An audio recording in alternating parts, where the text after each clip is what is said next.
Assalamu alaikum wa rahmatullahi wa barakatuh.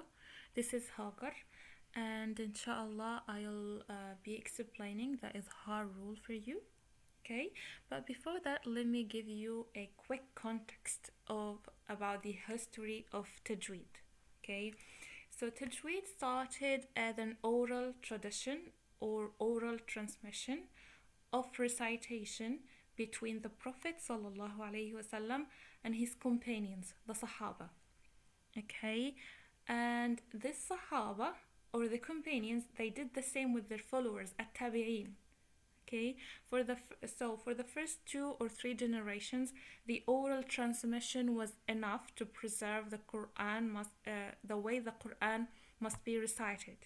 Okay, but as the Islam started to spread between new nations, non-Arabic nations, they don't speak Arabic, but they embraced Islam and they wanted to learn the Quran, of course.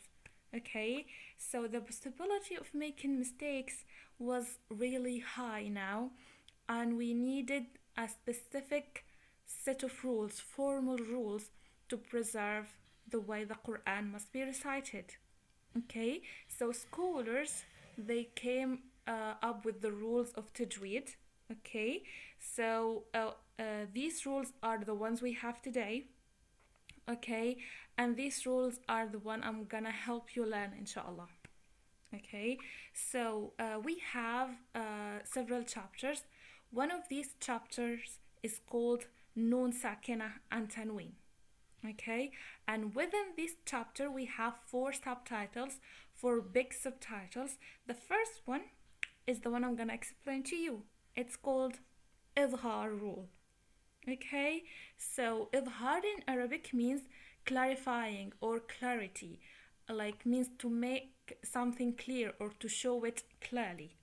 Okay, so when Nun Sakina or Tanween is followed by one of these 6 letters here, you see here on the side, okay, we pronounce them clearly. We don't change anything about the way they sound.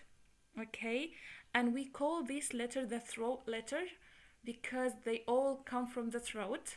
Okay, Hamza, this is the sound of Hamza, from the bottom of the throat, and then ha, ayn, ha, ghayn, kha. Okay, Hamzun ha, aynun ha, ghaynun kha.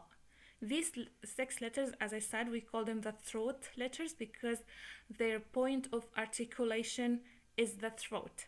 Okay, and they can be challenging for someone who doesn't speak Arabic. Okay, but inshallah, with practice and listening a lot and making mistakes and learning from these mistakes, you will sound perfect, inshallah. The important thing is to try and never give up because you are rewarded for trying. Okay, so let's take a look at some of these examples here. Okay, so the first one is kitabun anzalnahu. Okay, so let's see here we have tanween, and this tanween is followed directly by this letter hamza. Okay, and because I know these 6 letters, I memorize them. They are always in my brain. Okay, in my mind. Okay, I know I can tell this rule is idhar. Okay, so I say kitabun anzalnahu. I don't change anything about the way this hamza must sound. It's clear. Okay, the second example we have fariqan hada. Fariqan hada. Okay, again, I don't change anything about the way the letter ha should sound. Okay, I read it as it's written. Okay, again, شيء علما وفريقا حقا من غل ذرة خيرا. Okay, so the formal way to identify this rule when you read the Quran is to look for the tanween. Okay, when you see a tanween or a noon with sukun, you look for the letter directly after it. Okay, so the letter directly after it is one of these 6 letters. You're in the right place. This is idhar. Okay. Okay, so memorizing these six letters is important, but I can give you an easier way, a quick tip to identify this rule. Okay, this is like a secondary way to identify this rule. Pay attention.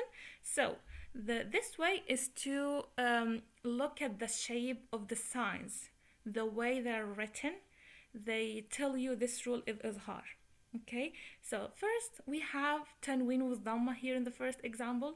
Okay, so tanween means like two of the same sign. So tanween with dhamma supposed to be written two signs, two dhamma signs next to each other. Okay, but this doesn't happen with idhar and only idhar. In idhar, you'll see one dhamma, single dhamma. On top of it, there is a cap. Okay, what looks like a cap. Okay, and this only happens with idhar. Okay, and this is for tanween with dhamma. Tanween with fatha or kasra, they look the same here, right? Two fathas on top of each other, two kasra on top of each other. Okay, but the important thing, they are directly on top of each other. Okay, directly written on top of each other, because if you take a look at this example here, min ghillin, you see this tanween with kasra looks different, right? It doesn't look similar to the tanween with idhar here or here, right?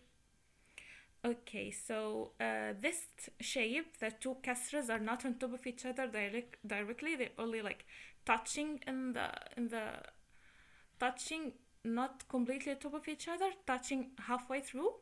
Okay, so this happens with the other rules, not idhar. With idhar, they are on top of each other directly. Okay, and when we have noon with sukun on top, like written clearly, the sukun is written on top. This is idhar without thinking. Okay, because with other rules, the noon will have no sign on top. You'll see a noon with nothing on top, just a dot, and that's it. Okay, but with this rule idhar, the noon has its sign, sukun on top. Okay, I hope this rule is clear. It's clear. It's idhar. It should be clear. Okay. Next time, inshallah, we're gonna practice it more, especially the way these letters should sound, the throat letters. The challenge is pronouncing these letters, not in the rule itself.